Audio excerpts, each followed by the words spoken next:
بسم اللہ والصلاۃ والسلام علی رسول اللہ۔ آج قسط نمبر 18 ہے عقیدہ ختم نبوت کے حوالے سے، اور آج ہم اس حوالے سے گفتگو کریں گے کہ ہر مسلمان کے لیے نبوت کے حوالے سے عقائد کا جاننا ضروری ہے۔ جیسے اللہ رب العزت کی ذات اور صفات کے حوالے سے ہر مسلمان کے لیے جاننا ضروری ہے، اس طرح نبوت کے حوالے سے کہ کون سے عقائد رکھنے اور کون سے عقائد نہیں رکھنا، جن کے رکھنے کی وجہ سے بندہ دائرہ اسلام سے خارج ہو جاتا ہے۔ تو آج ہم اس حوالے سے گفتگو کریں گے۔ تو آج اس عقیدے کے حوالے سے ہم گفتگو کریں گے کہ نبوت جو ہے یہ کسبی نہیں ہے،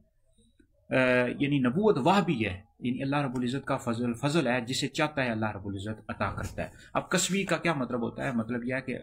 کوئی بھی بندہ اپنی عبادت، اپنی ریاضت، کوئی نفلی عبادت کرے، نفلی روزے رکھے، قرآن مجید کی تلاوت کرے، اللہ کو بہت زیادہ یاد کرے، تو وہ سمجھے کہ میں اس منصب تک پہنچ سکتا ہوں، تو ایسا بندہ دائرہ اسلام سے خارج ہے۔ تو نبوت کسبی نہیں ہے، کوئی بندہ اپنی محنت، اپنی عبادت، اپنی ریاضت کے ذریعے منصب حاصل نہیں کر سکتا، یہ وہبی ہے، یعنی اللہ رب العزت کی عطا ہے، اللہ کا فضل ہے، جسے چاہتا ہے عطا کرتا ہے، لیکن دیتا اسے ہے جسے اس منصب عظیم کے قابل بناتا ہے۔ تو اس حوالے سے جو عقیدہ ہے وہ یہ ہے کہ جو نبوت کو کسبی مانے کہ بندہ اپنی کسب و عبادت، ریاضت سے اس منصب تک پہنچ سکتا ہے، ایسا بندہ کافر ہے۔ جیسے المنتقد پڑھیں، صفحہ نمبر 107 پڑھیں، اس طرح النبوۃ لیست کسبیہ، کہ نبوت کسبی نہیں ہے، بندہ اپنی عبادت اور ریاضت کے ذریعے منصب حاصل نہیں کر سکتا۔ اس طرح علامہ اندلسی نے لکھا البحر المحیط نمبر 8 میں کہ جو نبوت ہے یہ کسبی نہیں ہے، وہبی ہے، اللہ کا فضل ہے، اللہ کی عطا ہے، ٹھیک ہے جی۔ تو جو بندہ اس کو کسبی مانتا ہے، عبادت و ریاضت کے ذریعے اس منصب تک پہنچ سکتا ہے، تو ایسا بندہ دائرہ اسلام سے خارج ہے۔ تو اب یہ دیکھیں، غلام محمد قادیانی دجال، اس کے جو پیروکار ہیں کافر اور مرتد ہیں، اسلام سے خارج ہیں، مرزائی، احمدی، قادیانی، یہ اس کی وجہ یہ جہالت ہے نا۔ اب دیکھیں ہمارے مسلمان ہیں، موبائل چلانے کا ٹائم ہے، ایک گھنٹہ موبائل چلاتے ہیں، پوری رات موبائل چلاتے رہتے ہیں۔ اچھا جی، ٹک ٹاک چلانے کا ٹائم ہے، فیس بک دیکھنے کا ٹائم ہے، یوٹیوب چلاتے ہیں جی، ویڈیوز دیکھتے ہیں، گانے دیکھتے ہیں، فلمیں دیکھتے ہیں، ڈرامے دیکھتے ہیں، لیکن اللہ رب العزت کی ذات و صفات کے حوالے سے عقائد کا کوئی پتہ نہیں، نبی کریم علیہ الصلوۃ والسلام کی ختم نبوت کے حوالے سے کچھ نہیں پتہ ہوتا، کئی بندوں کو نہیں پتہ ہوتا۔ تو اسی جہالت کی وجہ سے دیکھیں جو کئی مرزائی بن جاتے ہیں، کئی قادیانی بن گئے، احمدی بن گئے، کافر اور مرتد ہو گئے، اسلام سے خارج ہو گئے۔ ہر مسلمان کے لیے جاننا ضروری ہے کہ نبوت کے حوالے سے ہمارے عقائد کیا ہیں۔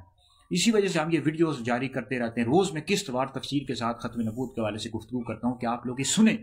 آج کل تو ہر بندے کے پاس موبائل ہے، 50,000 کا موبائل ہے، 1 لاکھ کا، تو آپ ویڈیو سنا کریں، یوٹیوب پر، فیس بک پر ہماری ویڈیوز موجود ہوتی ہیں، ڈاکٹر مفتی دانش حیدری یوٹیوب چینل ہے،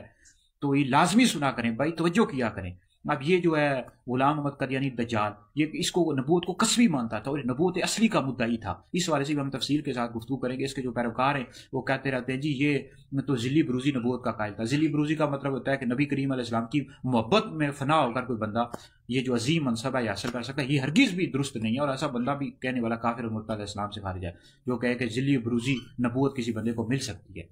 تو یہ ہرگز بھی درست نہیں ہے۔ یہ کہتا تھا کہ سرکار علیہ الصلوۃ والسلام کی محبت میں فنا ہوتا ہوں۔ بھائی نبی کریم علیہ الصلوۃ والسلام کی محبت میں جو فنا تھے نا، قادیانی، غور و فکر کرو، تفکر کرو، وہ خلفائے راشدین تھے، حضرت ابوبکر صدیق اکبر، حضرت عمر فاروق اعظم، حضرت عثمان غنی، حضرت مولا علی،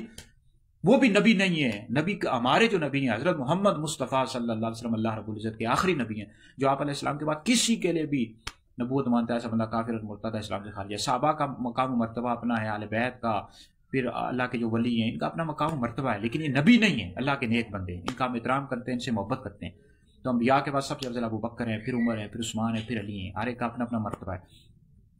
تو اس حوالے سے دیکھیں نبوت کسبی نہیں ہے، وہ بھی اللہ رب العزت کا فضل ہے۔ تو یہ کتنا امپورٹنٹ عقیدہ ہے، اس حوالے سے میں مزید ایک گفتگو کروں گا۔ تو آج کی ویڈیو میں حکومت سے گزارش کرنا چاہتا ہوں، بھئی حکومت پر لازم ہے کہ دوسری تیسری کلاس سے نا یہ جو ایف اے تک کی ختم نبوت کے حوالے سے باقاعدہ کتابوں میں چیپٹر ڈالے، یعنی سرکاری نصاب کے طور پر بچوں کو اسکول میں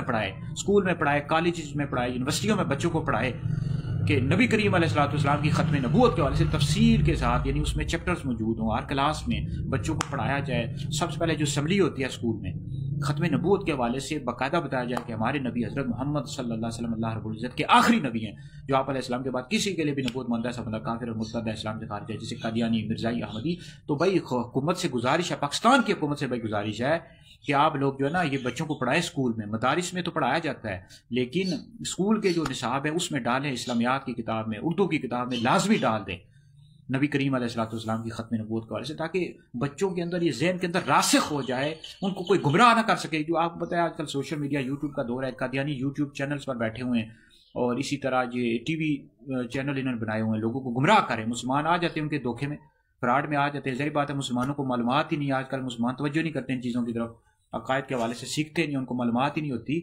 تو لہٰذا، اور دوسری بات یہ ہے کہ جو ہمارے علماء ہیں، مدرس ہیں، اس طرح علماء خطبہ ہیں جو جمعہ پڑھاتے ہیں، بھائی ان پر بھی لازم ہے کہ ہر مہینے میں کم و بیش 2 جمعے یا 1 جمعہ ضرور ختم نبوت کے حوالے سے پڑھاؤ، مسلمانوں کو بتاؤ، یہ بنیادی عقائد بتائیں ختم نبوت کے حوالے سے۔ تو یہ ان چیزوں کا بتانا ضروری ہے، جب تک بتائیں گے نہیں، سال کے بعد ایک کانفرنس کر دیتے ہیں، وہ کہتے ہیں جی ختم نبوت کا حق ادا ہو گیا، اس طرح نہیں، بتاؤ بھائی، تحریر کے ذریعے، تقریر کے ذریعے، بچوں کو بتاؤ، بڑوں کو بتاؤ، عورتوں کو بتائیں، عورتوں کو بھی بتانا ضروری ہے۔ آج کل آپ کو پتہ ہے سوشل میڈیا کا دور ہے نا، تو لوگ گمراہ ہو رہے ہیں، بہت زیادہ گمراہ ہو رہے ہیں، کوئی کیا بن رہا ہے، کوئی رافضی شیعہ بن جاتا ہے جی، کوئی ظاہر بات ہے عقائد کا پتہ نہیں ہوتا نا، کوئی رافضی شیعہ بن جاتا ہے، کوئی وہابی دیوبندی بن جاتے ہیں، تو کوئی قادیانی بن جاتے ہیں، قادیانی بن کر آقا پھر مرتد اسلام سے خارج ہو جاتے ہیں۔ تو عقائد کا جانا ضروری ہے، یعنی نبی کریم علیہ الصلوۃ والسلام کی ختم نبوت کے حوالے سے، صحابہ کے حوالے سے، اہل بیت کے حوالے سے، یہ ساری چیزیں بتانا ضروری ہیں۔ تمام اہل سنت پر لازم ہے، اہل سنت کے علماء پر، کہ وہ نبی کریم علیہ السلام کی ختم نبوت کے حوالے سے بتایا کریں، صحابہ کے حوالے سے بتایا کریں، اہل بیت کے حوالے سے۔ تب بھی اگر لوگوں کو معلومات نہیں ہوتی نا، تبھی تو لوگ کہیں قادیانی بن جاتے ہیں، کافر ہو جاتے ہیں، اسلام سے خارج جاتے ہیں، کہیں رافضی شیعہ بن جاتے ہیں، کہیں وہابی دیوبندی بن جاتے ہیں، ان کو پتہ ہی نہیں ہوتا عقائد کا، بتانا ضروری ہے۔ تو اس والے سے ہم تفصیل کے ساتھ گفتگو کر رہے ہیں، ہمارا یوٹیوب چینل ہے، فیس بک ہے، ٹک ٹاک ہے، ہمارے حدیث دار سنت کے افتتاحات بھی آپ پڑھا کریں، انشاءاللہ ختم نبوت کے حوالے سے کتاب بھی آ جائے گی، تو وہ بھی انشاءاللہ شائع کر دیں گے۔ تو میرا اپنا یہ جملہ ہے، میں اکثر یہ کہتا رہتا ہوں کہ زمین پھٹ سکتی ہے، آسمان پھٹ سکتا ہے، غلام احمد قادیانی کانا دجال، یہ کانا ہو سکتا ہے، بلکہ کانا ہے، لیکن قیامت تک ہم اور ہماری نسلیں محمد رسول اللہ صلی اللہ علیہ وسلم کا ہی کلمہ پڑھیں گے۔ نبی کریم علیہ السلام اللہ رب العزت کے آخری نبی ہیں، جو آپ علیہ السلام کے بعد کسی کے لیے بھی نبوت مانتا ہے، سب بندہ کافر اور مرتد اسلام سے خارج ہے۔ اور ہم اہل سنت ہیں، صحابہ سے بھی محبت کرتے ہیں اور اہل بیت سے بھی محبت کرتے ہیں، اہل سنت کا ہے بیڑا پر، اصحاب حضور نجم ہیں اور ناؤ ہیں اطرت رسول اللہ کی۔ مزید گفتگو ختم نبوت کے حوالے سے کرتے رہیں گے اگلی آنے والی ویڈیو میں۔ کس بات